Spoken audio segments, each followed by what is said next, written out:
Ya, saya mendoakan untuk warga di Gaza Palestina agar tetap bisa selamat begitu ya. Iya, survive ya, kuat, insya Allah dilindungi ya. Karena hingga Jumat waktu setempat kemarin pemirsa, maksud kami hingga Jumat waktu setempat nih ya, 103 warga Palestina dilaporkan tewas di Gaza akibat bombardir militer Israel dengan 27 diantaranya korbannya adalah anak-anak. Sementara Kamis kemarin tercatat 49 warga Palestina tewas akibat bombardir Zionis Israel.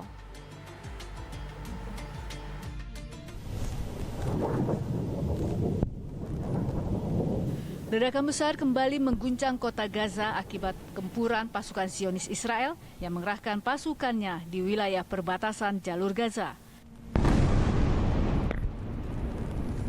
Sejumlah ledakan terdengar dan beberapa kilatan cahaya terlihat dalam video yang direkam di wilayah kota Gaza. Hingga saat ini, pertempuran yang terjadi antara kelompok Hamas dan Israel tidak menunjukkan tanda-tanda mereda. Perdana Menteri Israel mengungkapkan operasi militer di wilayah perbatasan Gaza membutuhkan waktu untuk menghancurkan Hamas.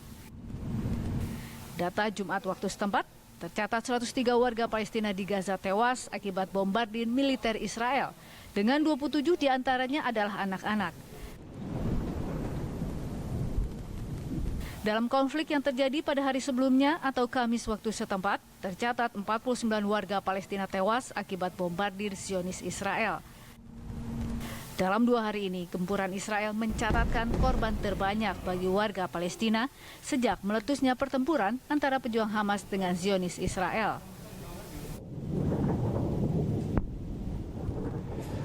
Bisa terbayangkan ya bagaimana Lebaran. Betul. Lebaran di tengah konflik, ketakutan, kegelisahan, tidak nyaman. Kalau di kita mungkin dentuman paling ya petasan. Iya. Ini bom di atas pemirsa. Coba kita tanyakan ya kepada Muhammad Hussein sebagai warga negara Indonesia yang berada di sana sekaligus aktivis kemanusiaan di Gaza Palestina. Dan juga nanti kita akan bergabung bersama teman kita di Ankara Turki.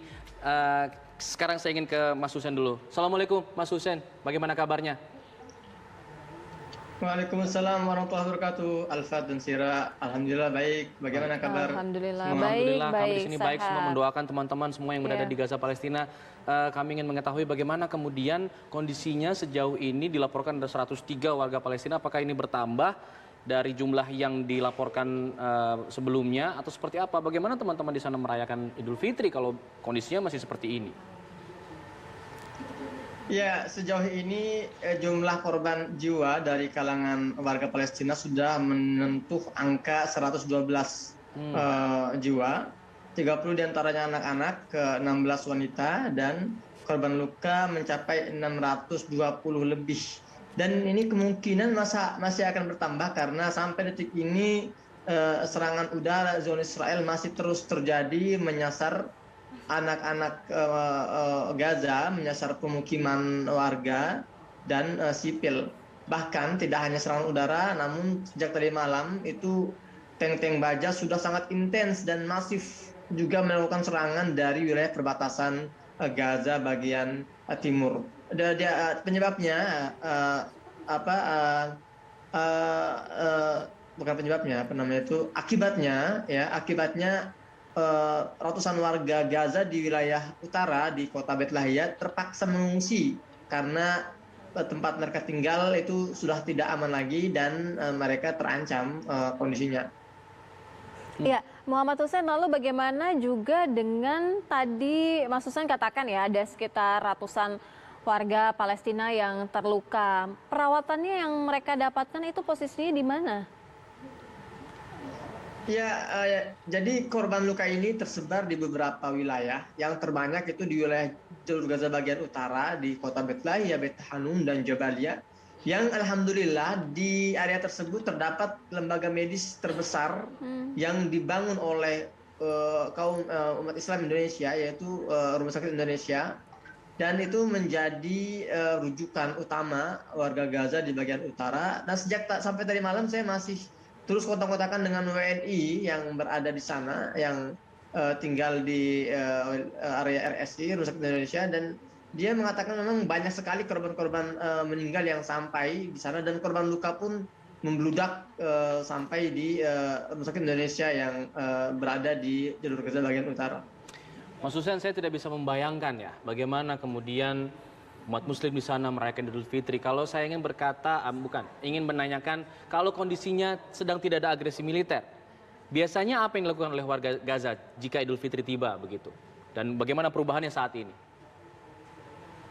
Ya, di hari-hari normal itu warga Gaza itu ya seperti halnya di Indonesia ya, bersilaturahmi, mengunjungi kerabat satu sama lain. Sebagian orang mengunjungi makam-makam keluarga mereka yang sudah meninggal, para syuhada.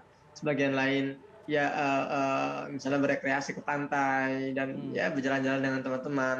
Memang biasanya ada nuansa-nuansa seperti itu, namun tahun ini benar-benar berbeda, mencekam, dan tidak ada sama sekali terasa nuansa-nuansa Lebaran, dan keceriaan semua berubah menjadi hal yang suram dan sangat pekat dengan penderitaan.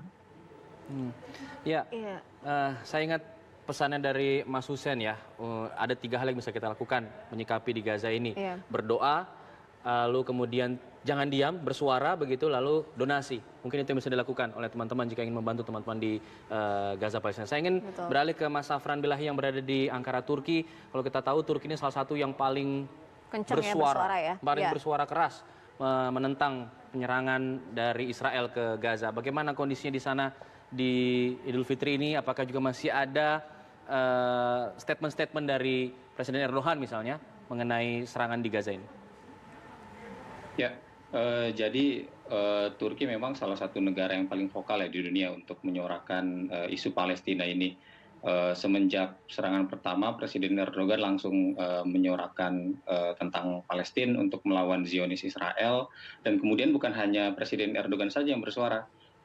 Menlu Turki misalnya, Menlu Çavuşoğlu, itu langsung menghubungi negara-negara lain seperti Qatar, kemudian Zambia, kemudian Malaysia, kemudian Yordan juga untuk satu suara terhadap Israel, termasuk untuk menyerukan terhadap PBB ya, untuk mengerahkan pasukan internasional. Seperti itu, Mas. Iya, kemudian untuk di sana saat ini juga media-media setempat, apa yang menjadi pembahasan mengenai kaitannya dengan warga-warga Palestina yang saat ini sangat butuh bantuan? Ya, jadi memang media-media di Turki, kita sebut saja yang terkenal Anadolu Agency, kemudian TRT, sangat terlihat keberpihakannya terhadap Palestina ya. Jadi misalnya dalam jumlah korban, mereka membandingkan antara Palestina dan Israel yang memang keduanya jatuh korban, tetapi korban dari Palestina lebih besar daripada Israel, seperti itu. Kemudian juga selain itu, karena ini bukan hanya isu tentang Islam gitu kan, tapi juga menyuarakan komunitas-komunitas lain seperti Yahudi, kemudian negara-negara di Inggris, kemudian masyarakat di Amerika dan sebagainya juga di-highlight oleh media Turki bagaimana mereka menyuarakan isu Palestina ini. Kalau kita bicara masalah WNI di Turki nih, apakah mereka juga ada yang mencoba menggalang donasi misalnya untuk teman-teman atau saudara-saudara di Gaza Palestina, atau memang dari Turkinya sendiri ada donasi secara nasional misalnya kepada teman-teman di Palestina? Ya, jadi kalau dari teman-teman WNI khususnya pelajar, mereka menggalang dana baik via bantuan kemanusiaan dari Indonesia yang terhubung dengan Indonesia untuk mengirim sumbangan kepada Palestina, maupun teman-teman yang berinisiatif sendiri kemudian menyumbangnya ke lembaga kemanusiaan di sini seperti IHH seperti itu, Mas ya. Dan untuk Turki sendiri memang sejak lama sudah mengirimkan bantuan kemanusiaan terhadap Palestina. Untuk kali ini selain bantuan kemanusiaan, kemarin Presiden Erdogan juga menyerukan untuk mengirim pasukan bantuan kepada Palestina untuk melawan Israel. Dan 2 hari sebelum Idul Fitri kemarin di beberapa kota meskipun dalam kondisi lockdown penuh, masyarakat melakukan long march. Di Ankara misalnya mereka melakukan long march jalan kaki dari parlemen Turki ke kedutaan Israel di Ankara. Seperti itu, Mas. Iya, Mas Safran, lalu bagaimana dengan perayaan Hari Raya Idul Fitri di sana di Turki? Ya. Jadi kalau untuk saya pribadi ini Idul Fitri ketiga ya, Mbak. Jadi sekarang dalam kondisi lockdown penuh, alhamdulillah, tapi dengan tahun lalu berbeda karena tahun lalu kita full tidak boleh sholat di masjid-masjid, tapi untuk tahun ini kita boleh dengan protokol kesehatan yang menggunakan masker, jaga jarak, kemudian di lapangan seperti itu. Sampai tanggal 17 Mei dalam kondisi lockdown penuh di sini, Turki. Baik. Terima kasih Mas Safran Bilahi di Ankara, Turki, dan terima kasih juga Mas Muhammad Hussein yang berada di Gaza, Palestina. Tetap jaga kesehatan, Iya, tetap jaga kesehatan. kita terus mendoakan dari sini, dari Indonesia. Kita untuk juga teman-teman. mengucapkan mohon maaf lahir dan batin ya. Ya, mohon maaf Mas lahir batin, Safran, Mas Hussein juga Mas Safran. Ya. Baik, Assalamualaikum warahmatullahi wabarakatuh. Waalaikumsalam warahmatullahi wabarakatuh.